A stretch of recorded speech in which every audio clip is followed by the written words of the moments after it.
Yes, sir.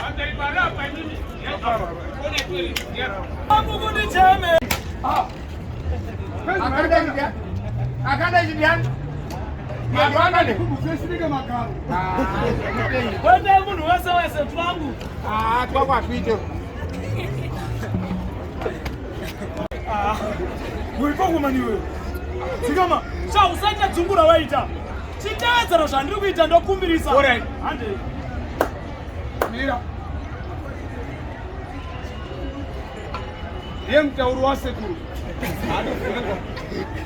Ande. Iya tishika wa sekuru. Ya tishika sekuru. Iya sekuru.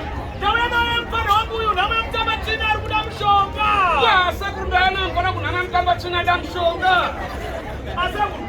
Shuku ya pale sajini saida kuona panze mfano. Asekuru tukutsoka neno chanetsa panza hapa. Kuyamwe manje. Necha uzwisise. Watinda ipaka manyo. Wewe mbona unazwisisa? Watindezelewe. Hayifongo iwe. Kana usuka twisisa siyana nazo. Handi.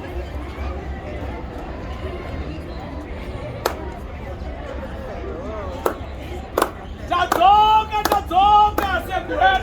Tatoka nukwaturi wapanza. Asekuru. Sikuenda kuona Kuenda kunokamwa futhi.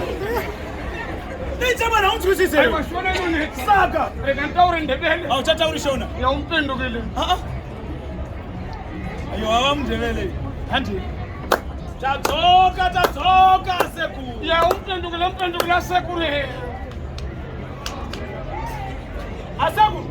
Ndawena mfana uyu name mtama chini arikuda mshonga. Ya kule ngolo mafana mna mutambo chini afuna mshonga. Sikuenda kumona futhi bane zatinetsei. Apana chanetsa kurowa kwemwe munhu panza. Necha uzwisise leo. Saka patotito. Ha? Usadarume niwe. Reka ndite chimumu. Awutatauri. Ibi. Eh? Ibi. Ayiwa matsotsa utatauri. Ibi. Shona. Ibi. Ndabale. Ibi. Shua babiri bamara utatauri. Ah. Oh, utatauri. Matsotsa ukataura chocho kutopeserana. Awutataura ndito. Kutanga rini? Nas.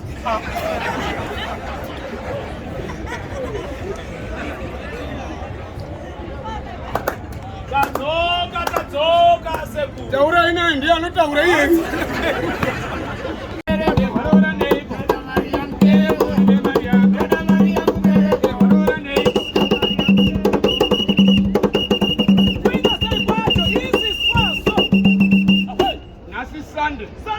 Zvese mukasazvitanga nenziyo dzechechi. Yes. Mina ndi munanotizira tiri pabasa zvinzwa. Kuzvibata.